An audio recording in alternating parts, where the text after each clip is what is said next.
You're listening to a Comics XF podcast.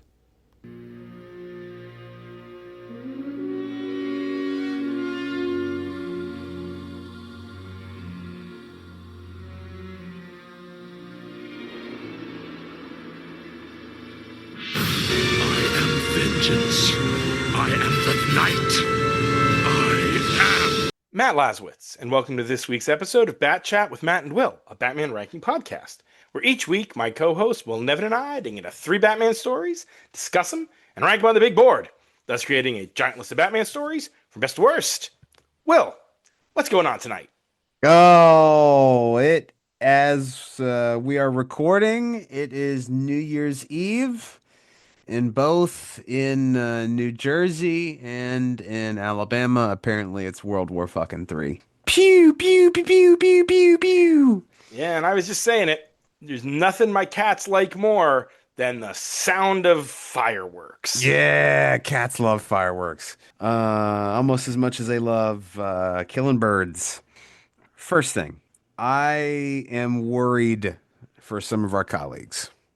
Because, well, all right. To be fair to Bob, to be fair, he has amped down the discourse when it comes to this movie. I haven't seen anything today about it, but old Thomas posted his best of list on Twitter, and Avatar #1.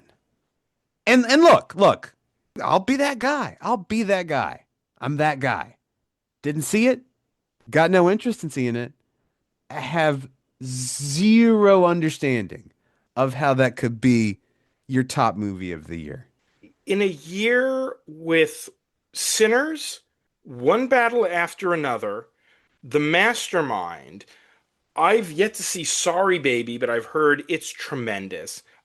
Again, I can't see how the third movie in the Avatar franchise is the movie of the year. I mean, to all their own.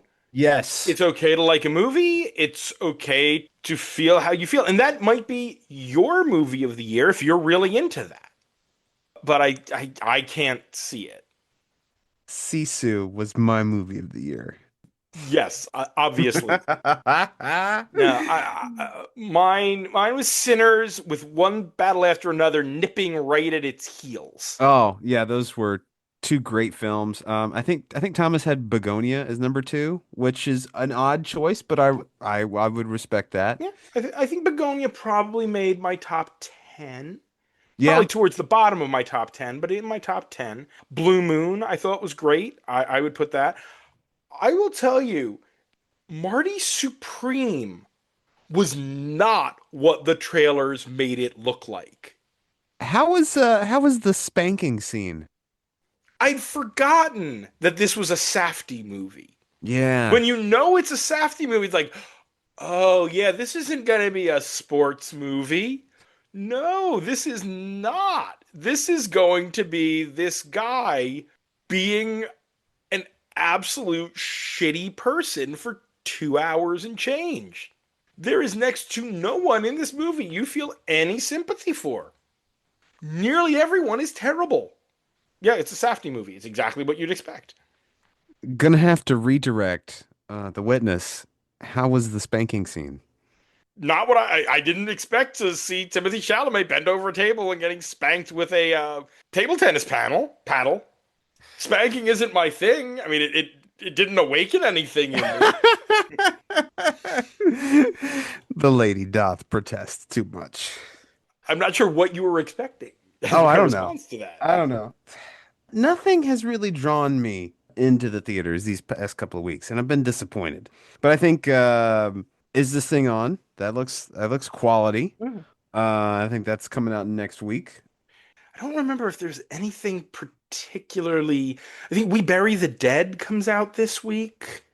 Zombie movie, Daisy Ridley. That's about the only thing that I'm gonna, I'll give it a shot because there's nothing else coming out this week. Next week, There's something next week that I'm really excited for, and now my brain is completely forgetting what movie I really wanted to see that is coming out.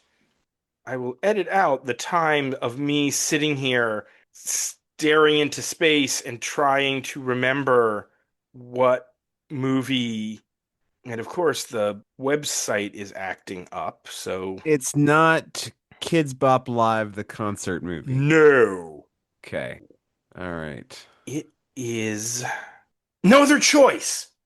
It technically was supposed to come out this week, but I think it was limited release this week and wide release on the 9th. I think I talked about this. It's the Korean film, very Parasite vibes. Oh, yes, you did talk about that. Yes, that is coming out next week, and I am very excited to see it. And I think Primate, the killer monkey movie, is also coming out next week. Yes. A This group of friends' tropical vacation turns into a terrifying primal tale of horror and survival. It's why you don't have a chimp as a pet, because they're Oh, eventually gonna go crazy and attempt to kill you. that's what they do. Jordan Peele's last movie taught us that too. No, chimps are not pets. All right, before we talk about comics for this week, let's talk about comics. Specifically, let's talk about, I know this is crazy. Let's talk about Batman comics. I came across what you know is going to be an exhaustive, well-reasoned, brilliantly written piece from comicbook.com, published December 27th. And it purports to be the five most overrated Batman stories ranked. Okay, And again, well, this is comicbook.com. number one should be Hush. That is correct, sir. Number one is Okay, Hush. that I'm sure is correct. Is Killing Joke on there? Yes. Okay, You wager a guess as to where it is on the list. maybe is that one five? No? Okay, two. Three. Okay, Year One. Nope. Oh, good. Okay, pleased to see that. Dark Knight. Nope. Okay, all right. So they're No Man's Land. Nope. Okay, I'm trying to think of all the the Court of Owls. Court of Owls is, I would say, probably the only story that doesn't belong on this list, and it is at number two. All right. So to recap, we've got Hush at one, Court of Owls at two, Killing Joke at three. You've got two more still outstanding. Long Halloween. Nope. Okay. I was wondering if there was an anti-Loeb vibe going on here because I could have seen that. Can you give me a decade? I will say number four. I'll give you its spot on the big board, and maybe that would be too much of a tell, but I assume that you're a gentleman and you won't just search here. No. Oh, R.I.P. Nope. Oh, okay. Okay. I was thinking there would be some Morrison on there. Number four is in the 400s on the Oh, okay. So something we were apparently equally feeling that it is overrated. Death in the Family? Death in the Family is at number four. Again, I can see. I mean, clearly from its position on the big board, I can see that. Uh, And I'll give you one more guess for number five, and then I'll just give it to you.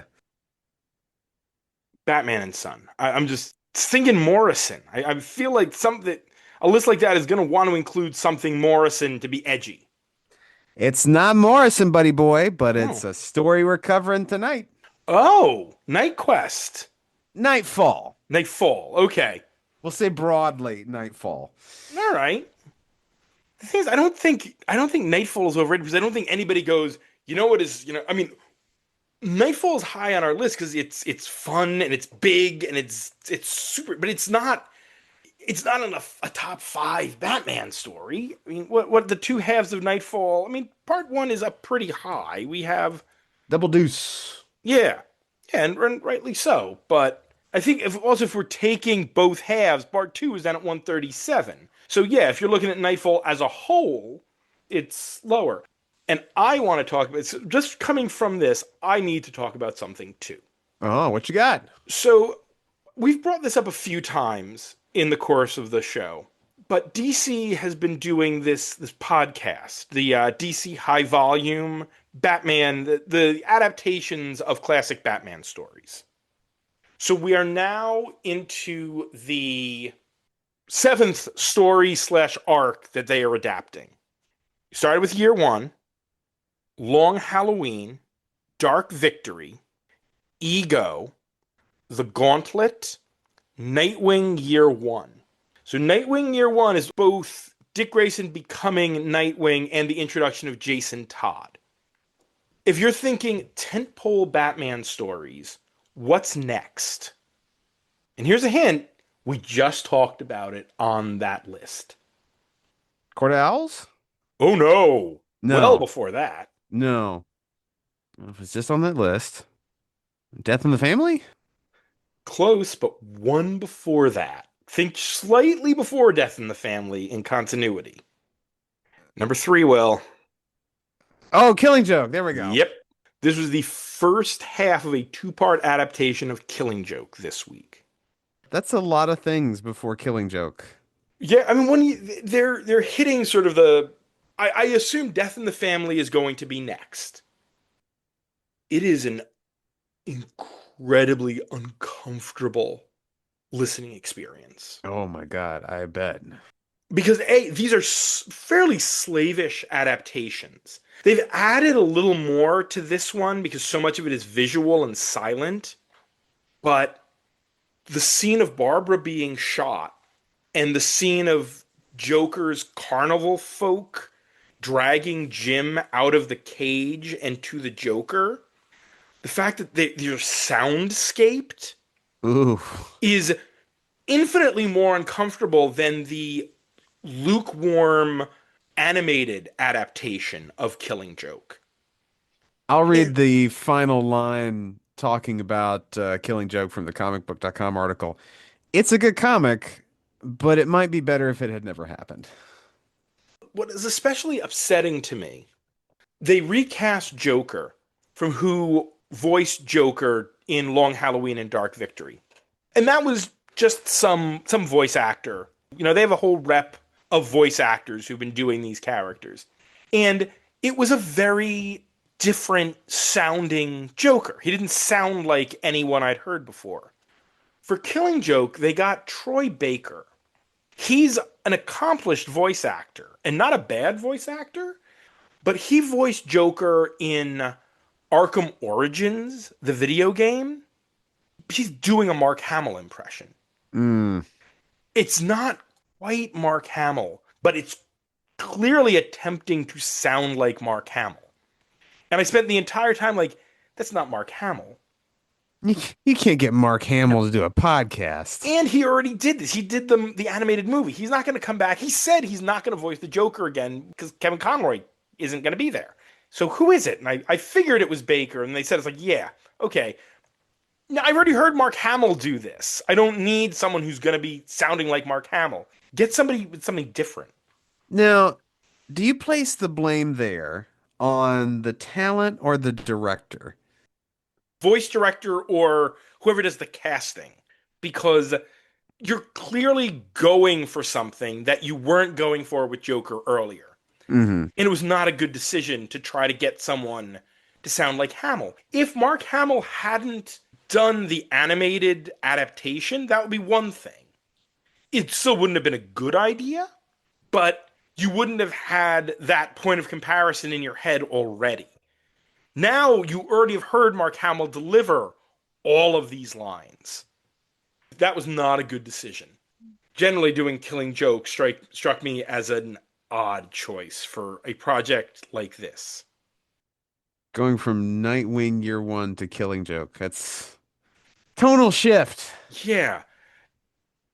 Year One might not be the most family-friendly story, and Long Halloween 2, but by comparison, they clearly put a parental advisory in front of Killing Joke. I mean, they put a an advisory in front of Ego too for all the thoughts of suicide and self-harm in that. But yeah, I was shocked when I saw that it was Killing Joke. I figured they were going to jump to death in the family. Maybe I wonder if there's a sort of a feeling in the contemporary space that if you do Death in the Family, like the story just doesn't work. Like it's too crazy. Yeah, it's a goofy story. It's all of this goofy stuff with this brutal scene halfway through it. Joker with a cruise missile and becoming the ambassador to the UN for Iran is weird and wild and feels strange now. I mean, do you try to tell that story and you just end it with the death of Jason Todd? Just pretend that nothing came after that? But you still then have to go through all the stuff with Joker and the missile, which is equally buck wild.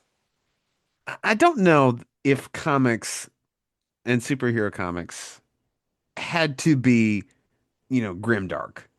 And similarly, I don't know if we could have continued with the wild and wacky sci-fi type adventures for forever. But gosh, that story is just certainly an example of not figuring out exactly where we wanted to be as a medium. Yeah. Speaking of wild tonal shifts, Yes. tonight we're returning to three runs we're reading in order, but with a twist. A We're twist. continuing we're continuing No Man's Land and the Morrison run, but we're taking a breather from Injustice to instead start Knightquest: The Crusade. And why are we taking a break from Injustice, Matt? For a couple of reasons. One, trying to keep these episodes to a slightly more manageable length, and the Morrison remaining two runs of Morrison this month, this week, and the next time are longer. So adding Injustice into that would make for a somewhat bloated episode when it comes to read time. And also because Injustice hasn't been good for about 3 volumes. And Yeah. we want to get into the Crusade, and Injustice will probably slot back in once Morrison is done. And also because year 5 is 3 volumes. Oh, that's a lot of injustice. I actually went and I looked, and once that's done, once we finish year 5, there's Ground Zero, and then there's 6 volumes of Injustice 2. And then Injustice versus Masters of the Universe. That I'm looking forward to reading. If we can find it. Oh, I found a copy recently, so I'm very excited. And by the time we get there, it will be time for Injustice 3. Yeah. But tonight we're starting with Knightquest: The Crusade in a story I'm calling Money Train. This is Detective Comics Volume 1, numbers 667 to 669, and Robin Volume 2, numbers 1 and 2.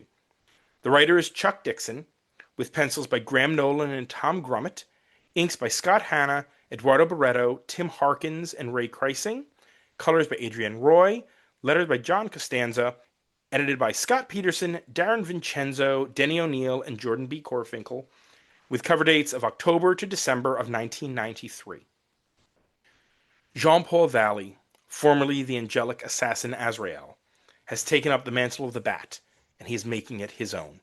This includes a more brutal form of justice, and cutting Robin out of his life. And the first colorful threat he will face is the Western-themed criminals called the Trigger Twins. Problematic creator watch, as ever. Dixon and Nolan, both noted right-wing provocateurs. Speaking of tonal shifts, we got some wild stuff going on in this fucking story. Yes. We have the Azrael stuff with Jean-Paul right out of the gate. His grasp on sanity is tenuous at best. Yes. And we're juxtaposing this with the Trigger Twins, who are these two goofy gunslinger-themed villains who happen to be separated at birth twins, who stumble across each other when they both attempt to rob the same bank. And then proceed to dress the same and hang out, and I'm just going to assume do inappropriate things off panel. There's a very 90s thing there with the twins separated at birth. That was really big in that 90s zeitgeist because we were hearing those stories. They bring up the one that's the classic with the two twins who both became firefighters and both named their kids the same. That is a true story.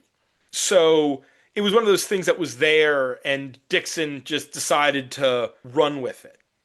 Meanwhile, we're also covering the first two issues of the Robin ongoing because part one fits in between Detective 668 and 669 and has a cliffhanger into number two, but that has nothing to do with Knightquest the Crusade, really. It's just, it would have been this weird orphan issue if we didn't cover it here as well. And there is at least a tie-in in there to Knightquest the Search, because you briefly do see Alfred talking to Tim about the quest to find Jack Drake.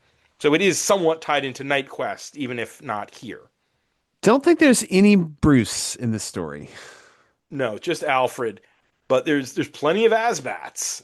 It's funny, I had forgotten just how far gone he was this early in Knightquest. I was thinking, like, he goes progressively further and further from reality, but I didn't realize that he was this far gone to begin with. Dixon's doing all the writing here, right? Yeah, both of these books are Dixon. There seems like some shifts in this story because when we open it, it is Azrael being brutal, and that's a theme that continues pretty consistently throughout. But then he has that scene with Robin where he grabs him up by the throat, and it seems like consistently in this arc there are cliffhangers that are very quickly resolved in like the first 3 pages of the next, and then we just, oh, okay, we dealt with it, now we're moving on. The cliffhanger with one issue is picking up Robin by the throat, and then it very quickly resolves in the next issue with Valley just saying, "Oh my God, I'm sorry, I didn't mean it. I'm scared and I'm overwhelmed." And I think that certainly could work, but there's none of that recognition when he's out there in the field. When he's in the field, it is a very confident and brutal Azrael. There's a reason for that, and we know that from Sword of Azrael, the original Sword of Azrael miniseries, that the system, the indoctrination that the Order of St. Dumas did, remember, he only was Azrael when he put on the costume. That was the psychic trigger to give him access to all of the assassin training and the bloodlust. When he wasn't wearing the costume, he was computer science student Jean-Paul Valley who couldn't fight worth a damn. When he's out in the field and he's in the costume, the system is working. He is more Azrael than Jean-Paul. There is not a lot of talk of the system in this story. Yeah, we see that it is influencing him. It is allowing him to do things that Jean-Paul wouldn't know how to do. Things about updating the armor and the weaponry comes from the system. The fact that he can rebuild parts of the Bat rocket, which is a pretty neat vehicle. I think that's a really cool idea, having the subway rocket as something that, as a backup or replacement to the Batmobile. Seems like Batman could do better things than have to memorize the subway schedule. But we're talking about this 30 years later when I could reach out and grab my tiny, what does a cell phone weigh? Less than a pound? And have the schedule right there. Oh, as if the trains run on time in Gotham. Yeah, it's true. But we'll actually see more about memorizing streets and things in Gotham in a story towards the end of the night as well. Mm-hmm. The Trigger twins and Azrael exist in complete disconnection from each other for the first two issues of this story. There isn't a lot of action in those first two issues. Jean-Paul, yeah, he opens with him beating the living hell out of some muggers. And I will say the end of that scene, when Jean-Paul shoots his grapnel and swings away, there's a really nice, just little visual moment because he swings past the statue and you see there's a drop of blood that fell off a gauntlet that splashes on the statue. And it's just this little subtle moment is like, yeah, just a reminder of just what he did. But after that, those first 3 or 4 pages of that issue, Batman isn't in combat again until the end of the second issue when he and Tim fight. He doesn't fight crime in that next issue. There's him nearly driving the Bat Rocket into a train, but it's not a Batman doing crime fighting stuff for much of those issues. And then the Robin stories has Robin, oh, Chuck Dixon. He loved to think he knew what the youth talked like, didn't he? The Speed Boys with a Z, these car thieves. Well, look, it's what happens at any other high school. The kids get nice cars from their parents, and then the local car theft ring goes and steals all the cars at the dance, and then your local teen vigilante has to go track down the car theft only for the sheriff and his shotgun to get in the way. Shotgun Smith, who is a pre-existing character from the 70s who Dixon brought back. Oh yeah, we've seen him before. Yeah, he shows up in the next arc, which we've already done, the one where Tim and Spoiler's second date. I will say it is a heck of a decision to launch your new Robin series and stick it in the middle of Knightquest here. Well, it sure would have gotten eyes on it. And the Robin book is, I think we talked about this at some point with either Tony or with Josh. That Tim Drake book was a Spider-Man book, the high school superhero stuff. There's so much in the way of subplots and other characters between Tim and Mrs. Mack, the housekeeper, and Ives, his best friend, and Ariana, his girlfriend, and the stuff going on with Shotgun Smith, and the stuff going on with Clue Master. There's so many different things that carried on. We don't see that much anymore. Outside of Fraction's Batman, which really is doing the subplots that continue on for long periods of time that aren't directly involving Batman. It felt like a weird week to be covering the plot that the Trigger Twins take part in. Because what they wind up doing is robbing one of the money trains. The Gotham collects subway token fares, and it's so much cash that they can't carry it above ground, so they put it on a money train. Do you know what happened today in New York City? Oh, I do know what happened. We no longer have fare cards in Yep. New York City. I remember when the Metro card became a thing and it was the biggest deal. And now it's just tap and pay. And the last Metro card was sold today, December 31st, 2025. And we are covering a story dealing with tokens. It felt so weird when I read them talking about tokens and thinking about that we're in the last days of the Metro card. And cash on a subway. Yeah, I don't know the last time anybody used cash on a subway. Dirty, dirty money. Meanwhile, while Robin has all of these different subplots, there's only one subplot in Detective currently, and it's setting up the next major arc. This movie producer who gets a call from someone about an autobiographical film. No, just don't. Look, have your agent take care of it. That's what you have agents for. Do not go to see Mr. Kerr about his autobiographical film. It's not going to end well for anyone involved. No, no. But that is technically 2 stories down the line because there's a one-off in between this arc and that arc of Detective, plus some Batmans and some Shadow of the Bats. So we won't be covering that one for a bit. The Trigger Twins are awfully goofy for being as I'd say bloodthirsty exceptionally as they are. goofy. They're really bloodthirsty for being goofy. They rack up a body count in this story. They kill a bunch of people, but they're still there talking like stereotypical cowboys. And dressing like stereotypical gay cowboys. And the Trigger Twins, this is the first appearance of these Trigger Twins.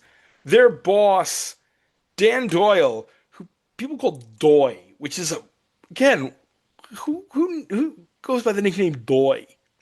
He says something about, he calls them the Trigger Twins for the first time about, something I read in a comic. The original Trigger Twins were Western comic characters from the Golden Age in DC. So it was an intentional nod to that. This is, as you said, a pretty tonally all over the place story. Jean-Paul having dreams and visions of Saint Dumas, ranting at Robin about wash away the scum of the city, sounding like, Dirty Harry. But then you got the Trigger Twins right before they shoot down a couple guys. Time to slap leather, boys. Fill your hand. It's a strange story. And meanwhile, again, Robin, these speed boys, the car thieves, they're brutal. They're shooting guards. They're getting ready to kill a high school kid for getting in their way. They're not what you expect from a car thief. Lots of money in them parts. Oh, yeah. Parts for expensive cars? Yeah. That the teens drive. Yes. I've seen some of these bougie neighborhoods in New Jersey. Some of these kids got as a first car, got a car that'd be nicer than anything I'm going to own in my entire life. I was not too surprised by that. Is it the school that Tim Drake would go to? His family is wealthy, is rich. They're not wealthy. They're not Bruce Wayne wealthy. But they had a good amount of money. I mean, they own the next mansion over from Wayne Manor. No, that's a good point. So they have money. And it's not the school Jason Todd would go to. Oh, God, no. If this were now, Tim would have been at Gotham Academy. But they hadn't introduced Gotham Academy at this point. So it's Gotham Heights High. I don't think we call it Gotham Heights anymore. I think it's Bristol now.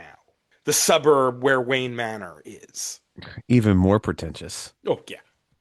We are going to slowly watch as Jean-Paul continues to slip down this path. He will get progressively more brutal, which is shocking. Because I'd forgotten the Crusade ran for 8 months. Because these wasn't double shipping like Nightfall. These were one a month. And this runs from 667 to 675. 9 months, excuse me. Yeah, so it ran for a long time. But Jean-Paul isn't too much of a character here. All of his narration is very matter-of-fact. It's, I'm doing this. I'm doing this. I'm going to be the best Batman. The Bat Rocket is going 200 miles an hour. It's clear that he's not all right, but he isn't ranting yet. We'll get there.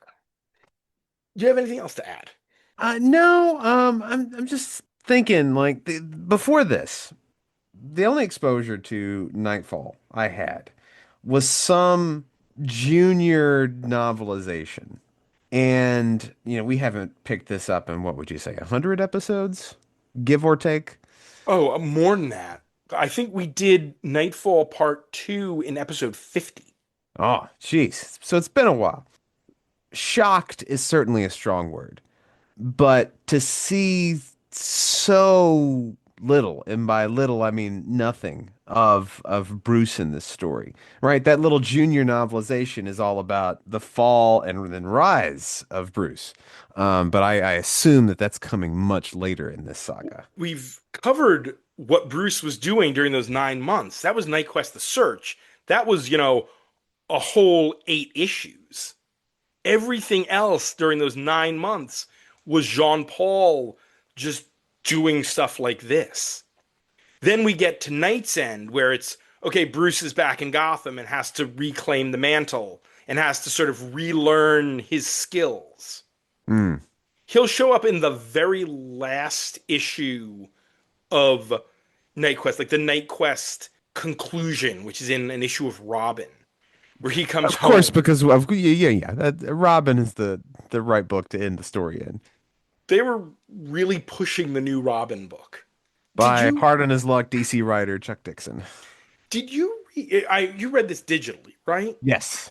Did you notice a clear drop in quality in the reprints of the detectives versus the Robins? Oh, I certainly did, as if nobody had bothered to retouch the Robins. Yeah, I think it's because the Robins aren't in the Night Quest trades, but the Really? That's detectives strange. are. Yeah, not even issue 1. No, the Night Quest trades just Detective, Shadow, and Batman, and 2 issues of Catwoman that are an actual like crossover with Batman. But they skip that Robin #1 in the Night Quest trades. Huh. And we've had this conversation before, like it's not a crime to not retouch them, but it was striking, definitely. Weird. Very weird. Stop being weird, editorial. But I guess, you make the decision, what is it, 30 years ago now, to not put the Robins in the trades, and as you continue to reprint those trades, you're not gonna like reanalyze what issues go in the trades. Even when they expanded it, yeah, it's strange. Well, I think that means it's time to put Night Quest through Crusade Money Train Choo Choo on the big board. We've got 660 stories on the big board. God damn, sounds like we're coming up to a big, ominous number. #1 is the post-crisis origin of Batman, Batman Year One. Still, at a sexy 69, it's Batman 14 to 15 Rooftops. And still at 150 is Unhinged, the first arc of Secret Six. At 300 is The Penguin Affair, where the Penguin has Harold build him a bird control device. Coming in real high, not nearly as close to the bottom as it once was, it's JLA 90 per chance. At 450 is the Officer Down crossover. And all the way at the bottom, 3 Jokers. Oh, that's too many Jokers. You only need one Joker. I mean, this is not bad by any means. It went down easy, that's for sure. Middle of the list ish. Yeah, again, this ain't bad. So what's 330? 330 is Batman Tales Once Upon a Crime. I was thinking about other Dixon.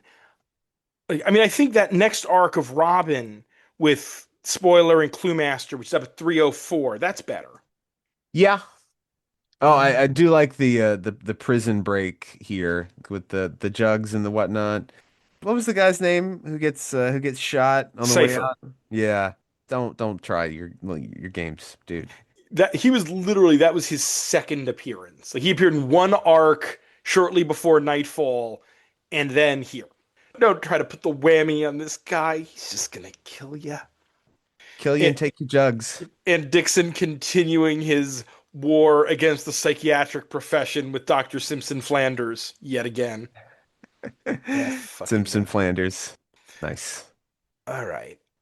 Just keeping with Dixon, 337 is Cluemaster. It's the Inquiring Minds, first appearance of the Spoiler. I think that's better.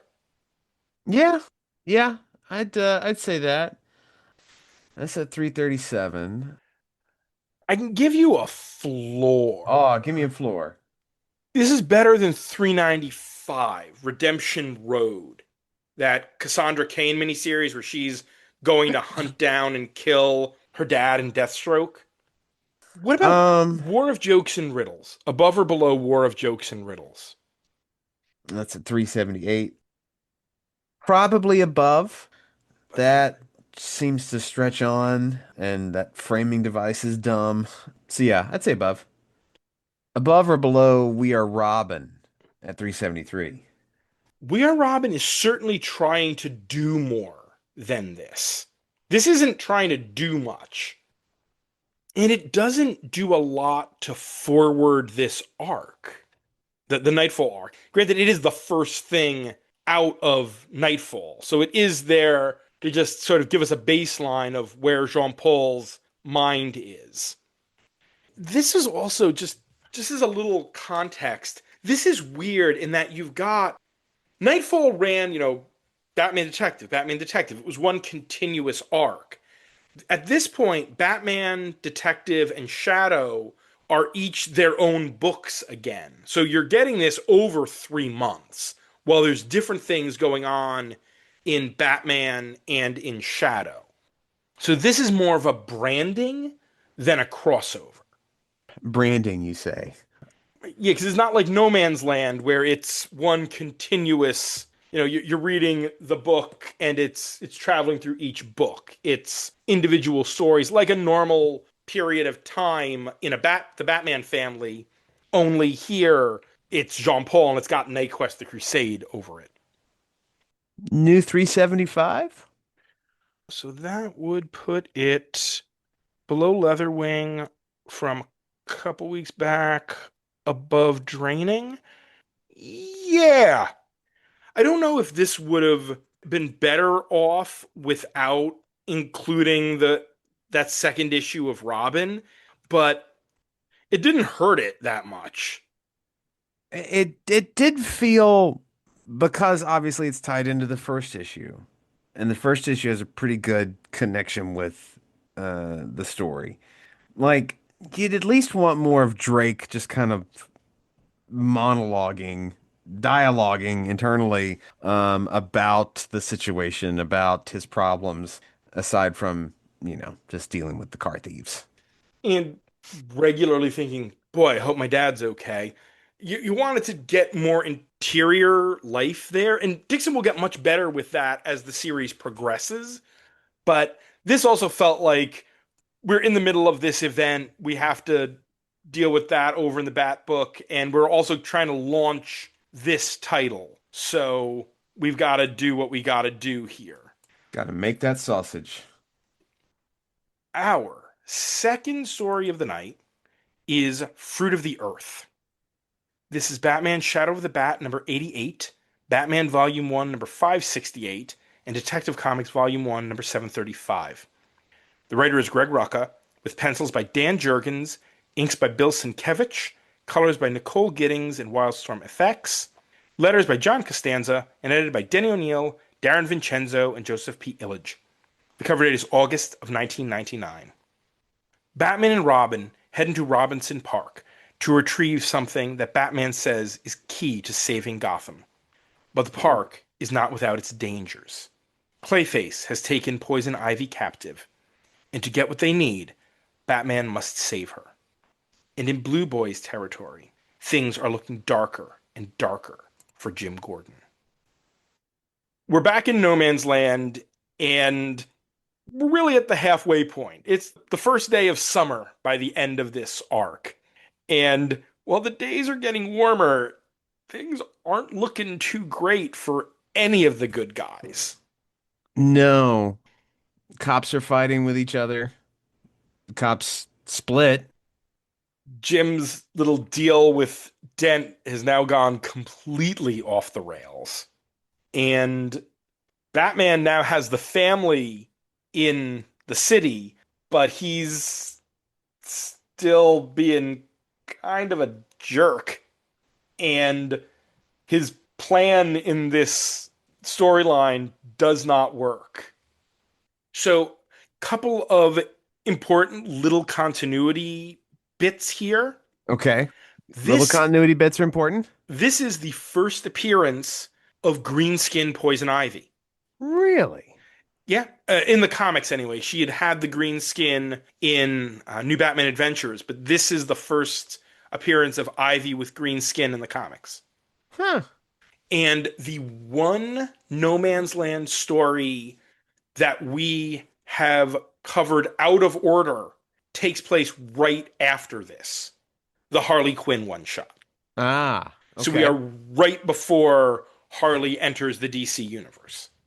Because of course you want to introduce Harley in the middle of no man's land. Perfect sense. Yeah, no, it doesn't, but it was a big deal and they wanted to do it. So, They did it. yeah. Rucka is at his best here with the Blue Boys stuff Mm-hmm. and the Gordon stuff and the Pettit stuff in general. It's not that the Batman and Robin and Robinson Park stuff is not good, but the stuff with watching Jim Gordon's life just get more and more difficult is where you can see Rucka's heart really lies. We start out with the schism finally just happening. Bill Pettit is done being anything other than a warlord. And thus, him and his SWAT boys and that Weasel Foley leave and set up in a fallout shelter that apparently has plenty of bullets and C4.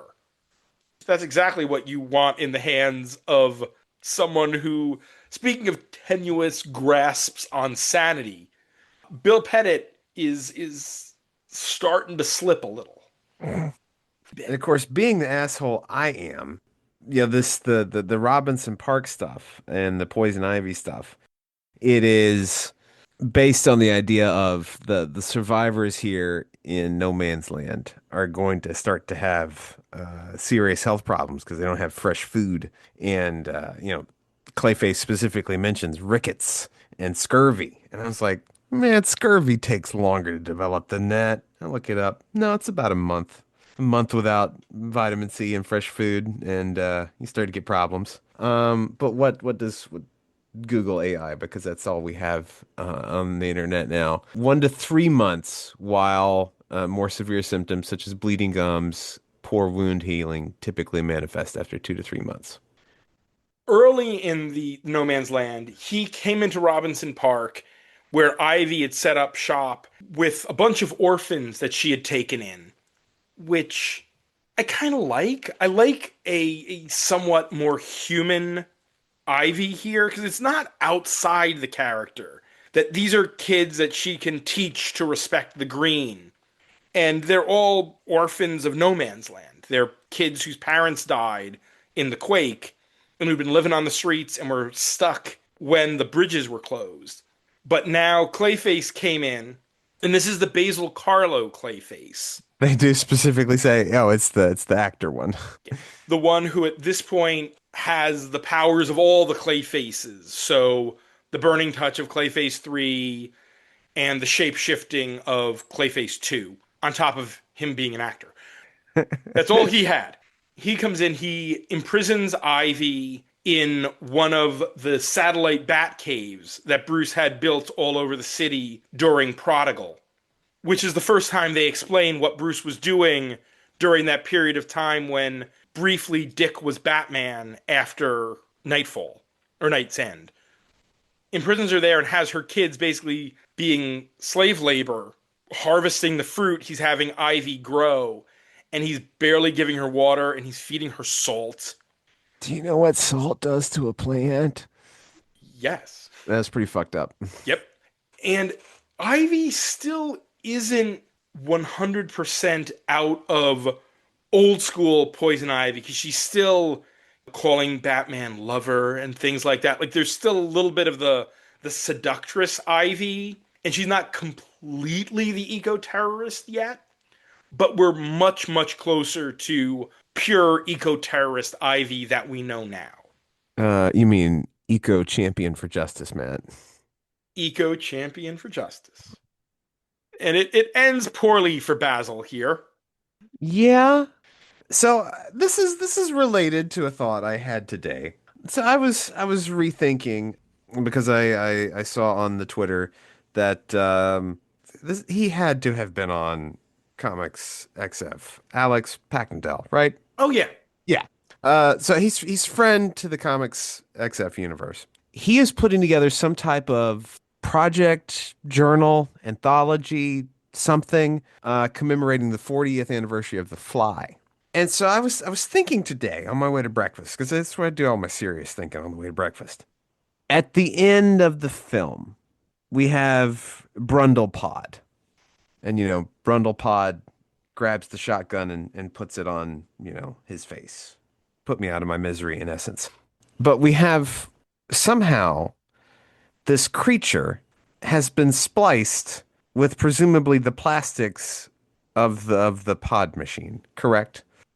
I believe it's been a while since I've watched The Fly, but yeah, sounds right. So the plastics have DNA? Is it spliced or is it getting teleported into something? It's not so much spliced as in the same way that the fly combines his DNA as it's like made a part of him. So I had that thought of, well, plastic ain't got DNA. Also, there are any number of microbes on the surface of your skin and in the air. How come they didn't get spliced? And then I just had to stop thinking about the fly. Clayface here is literally dirt, is what Ivy says to him. You're good soil. And I don't suppose I ever really thought of Clayface as good soil before this. He seemed to be more of toxic chemical goo. Magical chemical goo or something. Yeah, I wouldn't have thought of that either. And is clay really good soil? I didn't think clay was good soil. No, good soil is like the good black dirt that you grow stuff out of. I don't think you grow much out of clay. Yeah, but I'll give Rucka some poetic license in that because it is a good way for him to go. And dude has been treating young children as slave labor and imprisoning a woman for 6 months. He got what's coming to him. This is though one of the more basic Clayface plots. I mean, he's basically just setting up a fruit racket.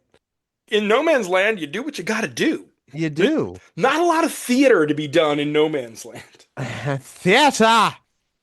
And then at the end of this, after we're done with that, we get 3 scenes to set up big beats that are coming. We get Two-Face showing up at Gordon's garden after Gordon sent Montoya to him to tell him to, kick rocks, we're done. And Dent showing up being like, yeah, we're done when I say we're done, Jimmy. Because you still owe me for claim jumping. And that whole sending somebody to kill you thing, that was the coin. Live with it. And I'm keeping Montoya as part of my payment. That's going to have repercussions. Yes. Meanwhile, in Colombia, a mysterious woman is recruiting Bane to go into the No Man's Land. So, that's going to be something. And the whole reason Bruce goes into the park is to get some discs that he had out of that ancillary bat cave. And he makes a deal with Ivy to get the box that the discs were in. And it's that very classic, here's the box. I already destroyed the stuff that's in there, but you didn't ask about that beforehand, did you? You already had that stuff backed up in the cloud anyway. 1999, man, there was no cloud. No, but there are backup discs, but they're not in the No Man's Land anymore. So he's got to go and he's got to call for some help. And who does he call for help? Because he needs them stolen. And what are you going to do but call the world's greatest thief? So we set up the first Catwoman No Man's Land related arc at the end of this story. I could see Catwoman looking at No Man's Land and saying, I'm out. I'm out. There's nothing to steal here. I am not going to struggle for survival in some kind of post-apocalyptic nightmare. See you guys later. She's been in New York this entire time. Like, she hasn't been in No Man's Land. She wanted out, and she got out. Now, I'm just curious, do you have any theories on what, to quote a famous movie scene, what's in the box? What's in the box? So it would have to be information, correct? Information on the discs. I'm guessing it's like some kind of blackmailable type material. I mean, this is a Batman that is he's at his various wits' end, and he might be wheeling and dealing in information and hey, I've got this on you. You do something for me, that kind of thing. I will not say yay or nay. I was curious if you had a theory on what was going on there. No. It was nice to see Bruce and Tim working together. It's funny, we've read so many stories. We haven't read a ton of Bruce and Tim stories, have we? No. We've read a lot of Tim stories. We've read a lot of stories about Bruce and Tim's relationship, but we haven't done. There's a big period of Batman and Robin, but we haven't covered a lot of that. It's nice to read a story where, yeah, Bruce is being kind of a jerk, but Tim's calling him on it. And I love that Tim was both Dick and Barbara's little brother. That was always the relationship he had with both of them. He was very much their little brother. And it's cute to see him here with Barbara and him trying to get at her computer and her like slapping his hand away. They had a nice rapport too. And while Rucka doesn't do a lot with the Bat family in his detective run, it's really just a Batman run with Sasha Bordeaux. He got it. And Rucka is the driving force of No Man's Land from this midpoint to the end. He will be regularly checking in with arcs from here till the end. And I wonder, there has to somewhere be someone who sat down with Denny O'Neil and Joseph Illidge and did a big interview about how this whole thing worked. Because I wonder how much of this, because Rucka wasn't a known quantity when No Man's Land started. So did the editors have plot beats and he came in and filled them out? Or did they have really a broad thing and he came in and they're like, this guy gets what we're doing. So let's let him tell a lot of these stories throughout the back half. I mean, he's also written two two or three stories already by this point. So he came in hard here. I might have to look that up because I'm curious to see what kind of history of No Man's Land there is out there.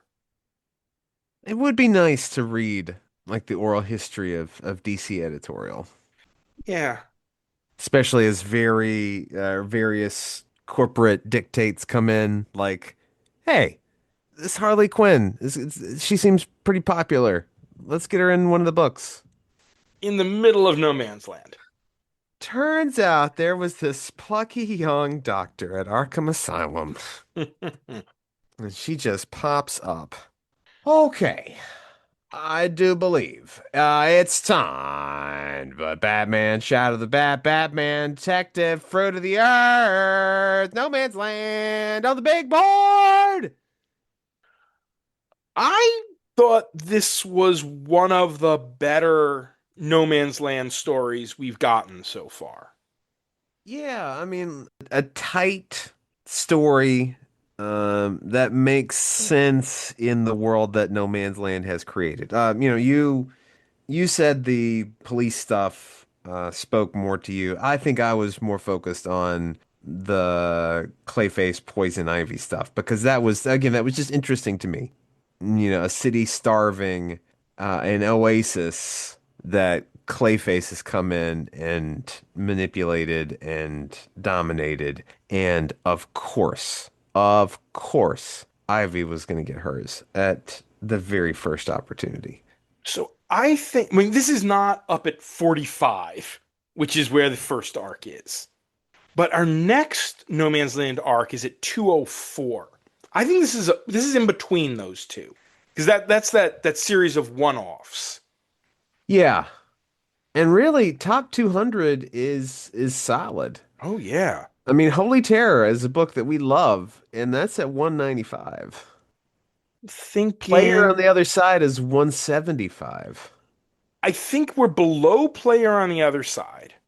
but not by much.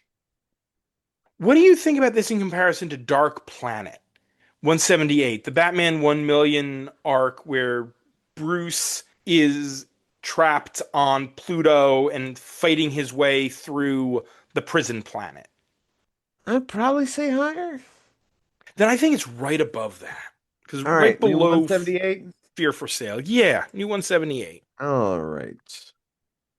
And just to say, because I didn't, the art here is Dan Jurgens is just one of those old hands at DC, classic DC art.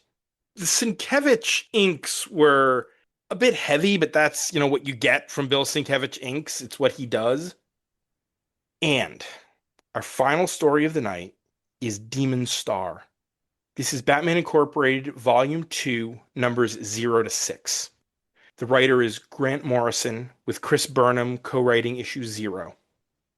Pencils by Chris Burnham, Fraser Irving, and Andres Guinaldo. Inks by Burnham, Irving, and Bitt. Colors by Nathan Fairburn and Fraser Irving. Letters by Pat Brousseau and Dave Sharp. And edited by Mike Martz, Ricky Purden, and Brian Smith. The cover dates are July to September of 2012 and November of 2012 to February of 2013. Leviathan is rising. Talia al Ghul has come to Gotham, and she intends to burn the city to the ground. Batman and his family and the members of Batman Inc. are attempting to stop Leviathan, but Batman is keeping a secret from Damian that could cause everything to crumble, and it may be too late to stop it. The end game begins. We've got one more arc of Morrison after this, and everything they've been doing is coming to a brutal head here. There's a lot here.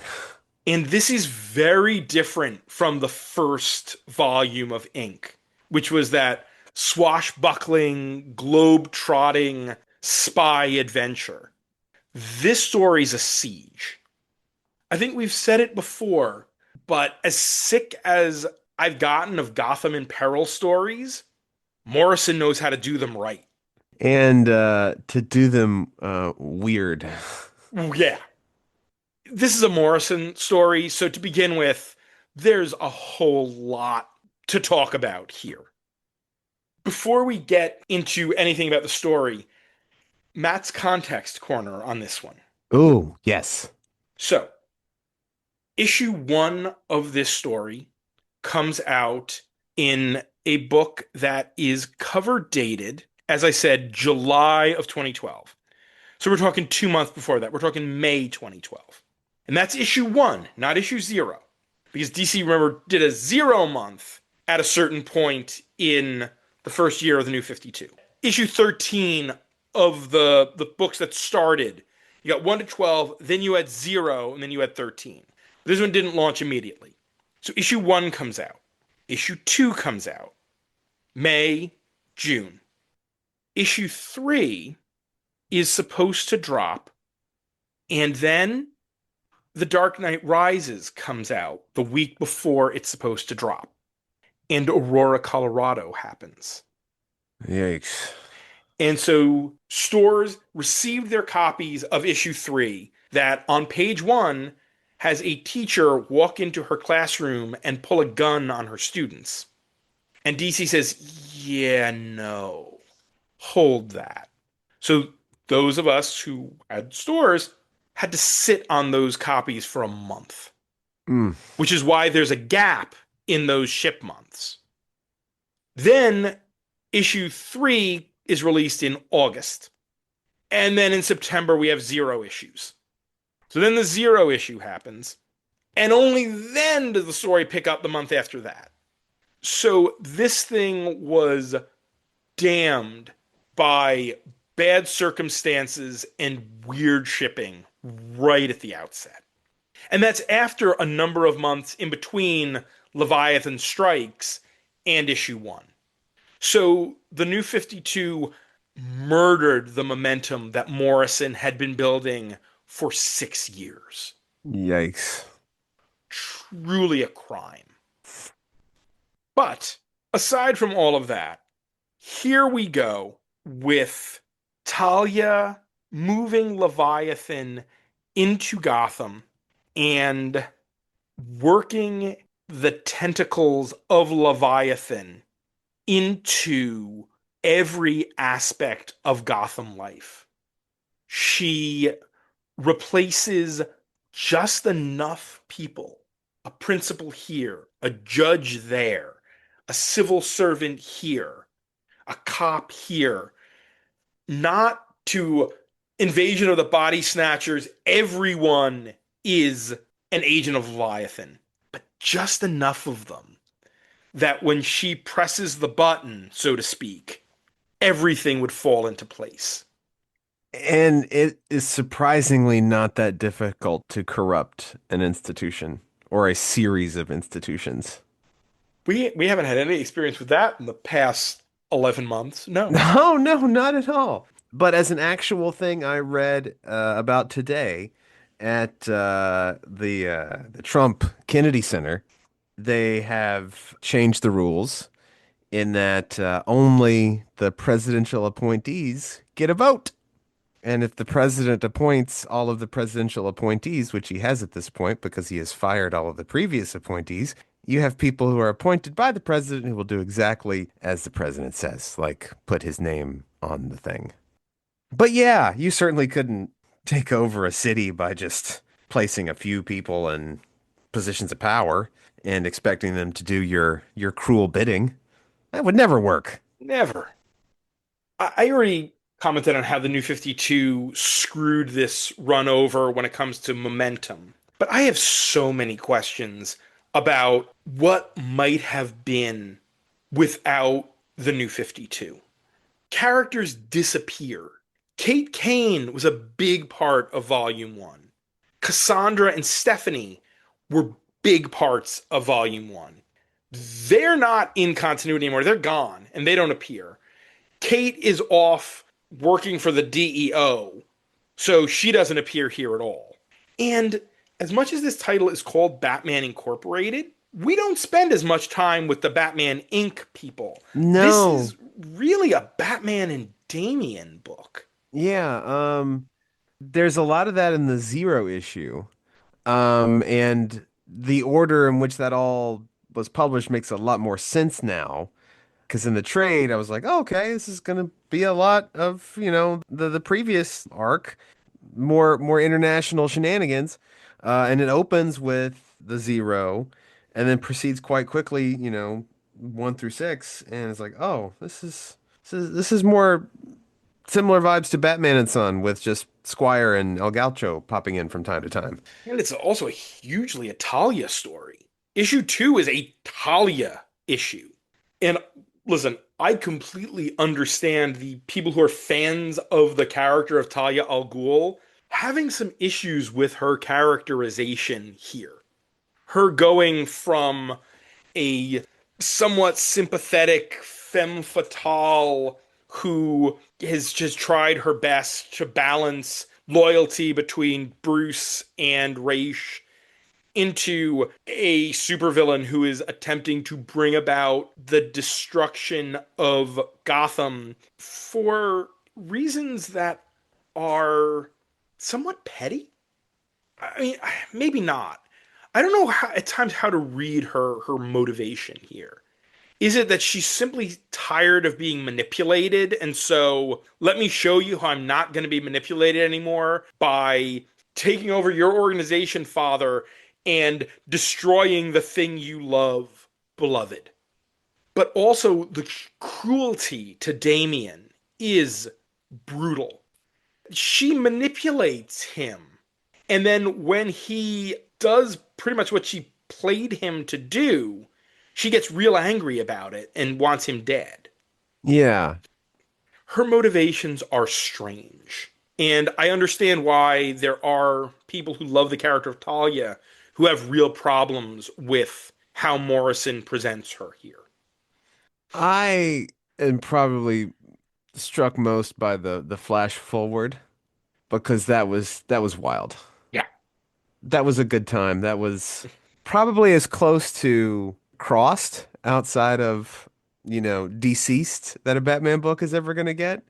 Insane violence and weird shenanigans and creepy Joker-fied everybody. I'd read that series. And this does predate Endgame. So this is before Snyder does that in Endgame with the city turning everyone into Jokers. Now Morrison did it first. Barbara killing a typhoid Mary baby and Dr. Hurt convincing the president to drop a bomb on Gotham. Yeah, It's pretty damn intense. yeah. Amazing that that's just in one issue. Yeah, it's 666 and that are those couple of visions of future Damian Batman. There is a miniseries, but it's not very good. It's not Morrison. No, yeah, if it's not going to be Morrison, what's the point? Now, the biggest thing that the New 52 completely fucks in this story, more than anything else, is the Wingman reveal, in my opinion. Because if we continued with the trajectory that was built for Wingman, spoilers in case you have plan to read this and haven't read it before this episode, you might want to stop because we're about to talk about a big reveal. Wingman, who we knew was someone new in that costume from issue 6 of volume 1, and who I specifically called out and said to you, keep in mind, they keep this person's face off panel and he calls Batman Bruce.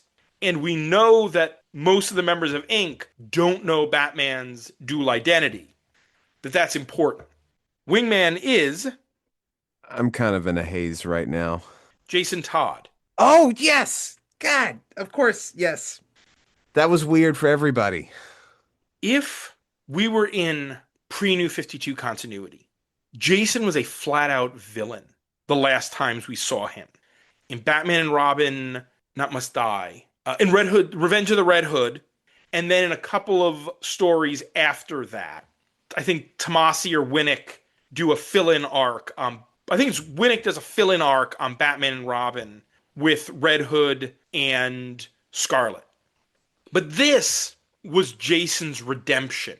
This is Bruce reaching out to Jason and offering him a chance. That would have been a fulfillment of something Morrison had been playing with since Jason first shows up there. But instead, by this point, we are a year and change into Red Hood and the Outlaws, where Jason has already been made an anti-hero. So it doesn't line up with continuity. It doesn't work with any of the things that have been going on with Jason elsewhere. So it just completely screws that arc up and is befuddling to me.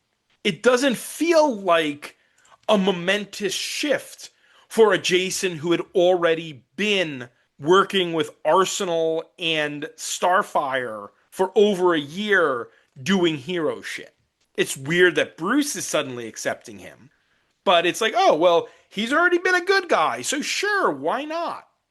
If this had happened without that secondary redemption, that would have been a big deal. As with anything with Morrison, there's so much here to look at. But the other important first appearance in here, first in continuity appearance of Batcow. Oh, I love Batcow. Damian, like, I'm a vegetarian now, and this cow is coming home with me. Probably the most charming thing he's ever done. A character who made because it's a cow, made her first appearance in Tiny Titans, in the issue we covered. Grant Morrison, they know what they're doing. They go through all of the possible Batman stuff and pull in little bits and pieces from everywhere. They decided Batcow was the way to go. And we get a new C-list villain briefly here, Goat Boy. Meh. Who, this is another one of those moments where I felt like we've got a real UK thing going on here. Have you ever heard of The Knowledge? No, but I'm dying to know. In London, cabbies are specifically put through a very specific set of tests where they must demonstrate that they have learned the knowledge that without a GPS and without maps, they have to memorize the streets of central London. And they are given tests and given point A to point B, and they have to be able to, from memory, give the best routes. And that is what Goat Boy does with Gotham here. Now, I'm a cabbie. I know all the streets. I know it better than anybody. I don't know if they do that here in the States. It's very specific for London cabbies. I learned about it from a Constantine story because his best buddy, his one friend who doesn't, die horribly, is Chaz, who is a London cabbie. And there's a miniseries called Hellblazer Chaz the Knowledge. And I learned about the knowledge from that miniseries and looked up and it was a real thing. And so I was like, oh, okay. So apparently in Gotham, cabbies have their own version of the knowledge. And Goat Boy is one of them. And as the story says, Go Boy is a reference to Bill Hicks, but I could not immediately recall the Bill Hicks bit that it had anything to do with. And also a reference to goats, which have been a recurring thing that, Baphomet and diabolical goat things that have run through the Morrison run. There's a lot of tarot in here. Issue 3 is called The Hanged Man, which we know is the card that was associated with Batman back in Dark Knight, Dark City, the first Barbatos story that Morrison drew a lot of inspiration from, and that was referenced a bunch in the Morrison run as well. That was a fun issue, a lot of Matches Malone in there. Oh, so much matches. Weird random thought I had reading this. We're reading Second Night for the column, and Second Night has a hangman. Do you think there's any connection here? I don't think so, but I was intrigued. I don't think so, but it makes you wonder how many I mean, there's also, Dark Victory with the Hangman Killer. Lots of hanged men in and around Batman. Was it in part 1 here? Talia goes full Titus Andronicus on one of these mobsters. Are you at all familiar with Titus Andronicus? I'm not up on my classics. Yeah, Shakespeare. It is the goriest of the Shakespeare plays where I can't remember which family member gets fed to who in Titus. But here we also get a mobster who gets fed his brother. And That was fun. I love that Gotham doesn't have White Castle burgers. It has Dark Tower burgers. And that has got to be that feels like it's a reference to Childe Roland to the Dark Tower Came, the poem that inspired Stephen King's Dark Tower, but is a quest poem. It's a heraldic knight thing. So again, Dark Tower, having that in Gotham with its Dark Knight felt like that was something Morrison was doing there. And we got a torch singer named Lumina Lux, who turned out to not be as untrustworthy as I expected, but it's like, okay, after Jezebel Jet, Bruce, alliterative, and also, I'm sorry, Morrison, she's an LL. That's a Superman character. That's not a Batman character. LLs all live in Metropolis. But we get to the end, and there are very few stories I can think of where things look quite this bad for Bruce by the end of that last issue. Much of Batman Inc. is wounded or dead at the hands of the heretic. A army of mind-controlled children are about to overrun the GCPD. People are blaming Bruce Wayne for all of this because of Batman Inc.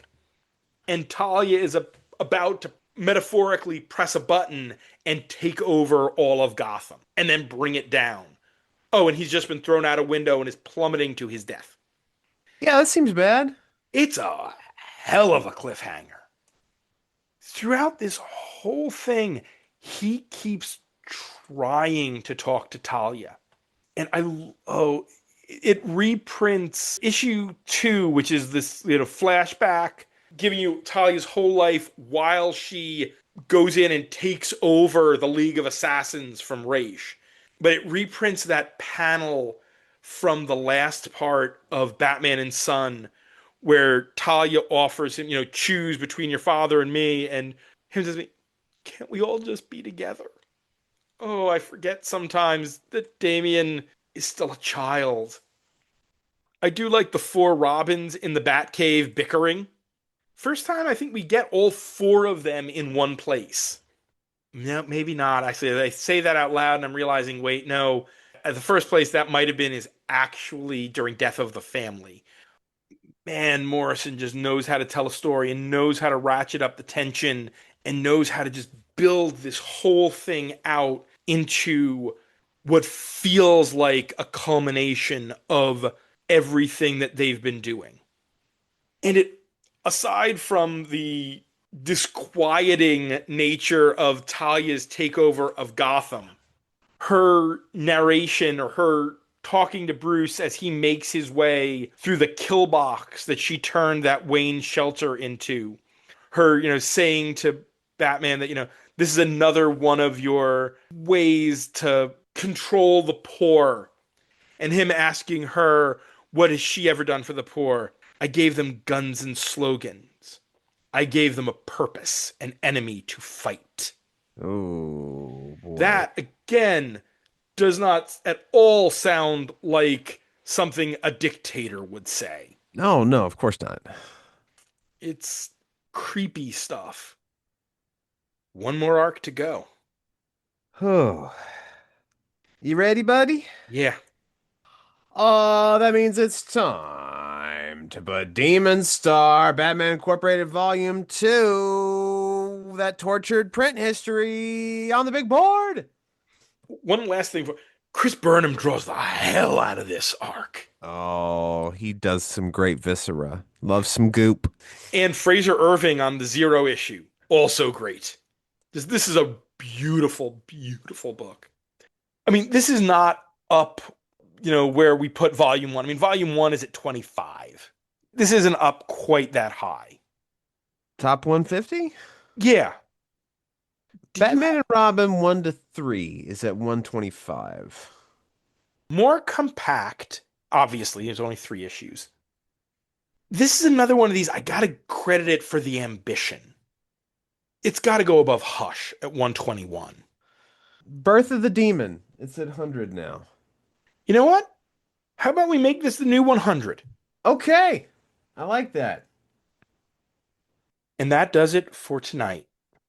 Next week, it's time to go back to the spookier side of Gotham for 3 horror-tinged Batman stories that will culminate in us ranking Story 666.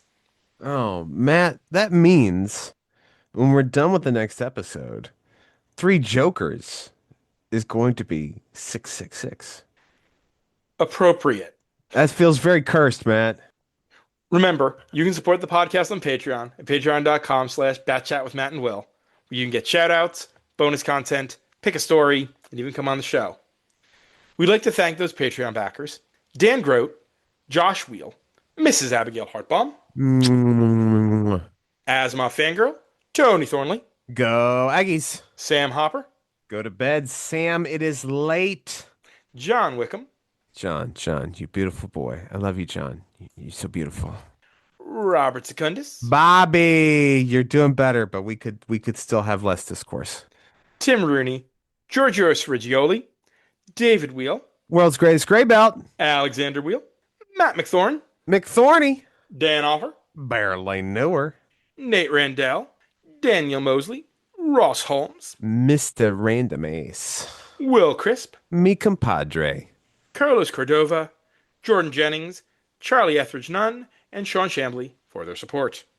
This show is available on Apple Podcasts, Spotify, Amazon Music/Audible, YouTube Music, Podbean, and on comicsxf.com. New episodes drop every Thursday. You can find me on Blue Sky, where I talk about comics and other random things, and Letterboxd, where I review all the movies I watch, both at MattLaz1013. I am still against my better judgment on Twitter at Will Nevin, where I guess I'm just perplexed by what other people like in movies now. I guess that's all I do on Twitter. As I hear what could be gunfire or fireworks, probably fireworks.